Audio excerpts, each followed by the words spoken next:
Premier League is definitely coming to an end because we're down to match day 34, and this game week is a peculiar one because it is somewhat reduced due to some clubs taking part in the FA Cup semi-finals. So we only have about 6 to 7 games, but still there's lots of action to look forward to. And let's get straight into the predictions.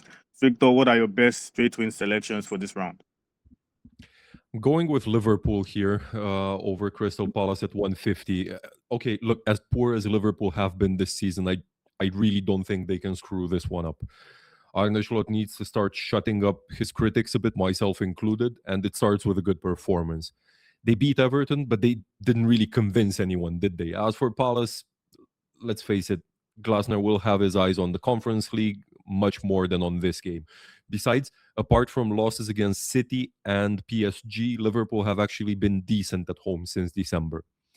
I'm also backing Arsenal at 155 against Newcastle, and I hope me backing them doesn't mean they cock this one up.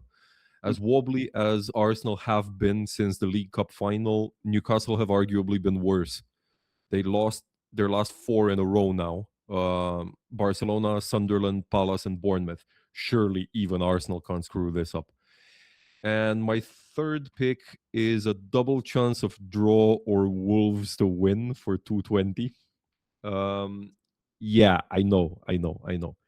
But pretty much identical odds for Wolves to win and for a draw, which means you can take your pick or back the double chance. I'm not backing this one to spite Spurs fans. This isn't me trying to rile people up. This is genuinely what I believe. There is no doubt that both are playing very poorly and that anything can happen in this one. But it's also worth pointing out that out of the last 10 head to heads, Spurs have only won twice over 90 minutes. And the last time was in August 2022. Since then, 4 wins for Wolves and 2 draws. That's an interesting start. But it's surprising or not that we have 2 of the same selections because I've also got Liverpool to beat Palace. Just like you put it, Liverpool have not been so good, but I don't think they should be that bad that they would not be able to beat Palace. And Arsenal, for their part, if there's any psychological boost they needed, City going top after they've been leading for over 200 days should be the boost they need to show that they have to go out and win that game. Every game literally is a must win for the Gunners, and I think they should be fired up for that one. And then my final one is Villa with Fulham. I know it doesn't really look like it, but I think slowly Villa have been better, at least in terms of their performances lately. And the Fulham have not really been convincing. So I think Villa should be able to seal a big win here away from home, 2.57 odds to go with. Anyways, moving on, Victor, your best goal market selections.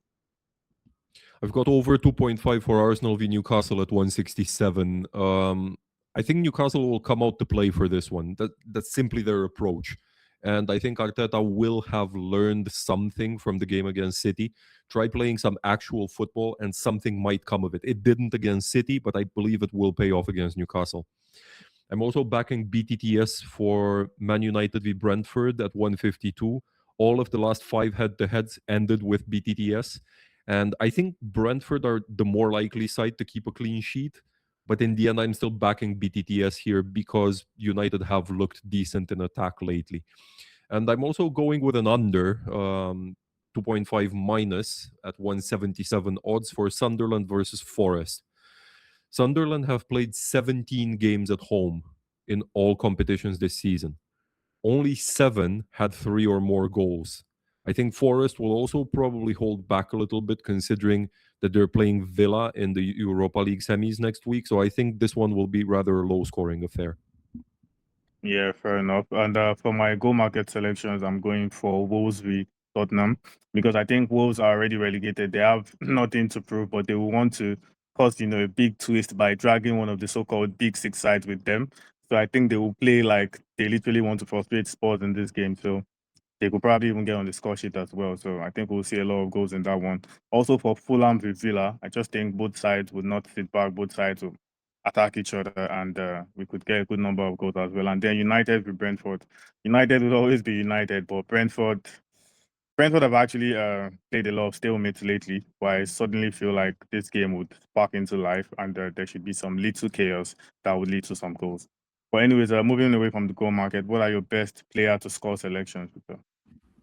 Backing Isak at 240 against Palace. I'll be honest, this one's more of a gut feeling than a stat-based line. So take it with a few grains of salt, but I think he breaks his duck here.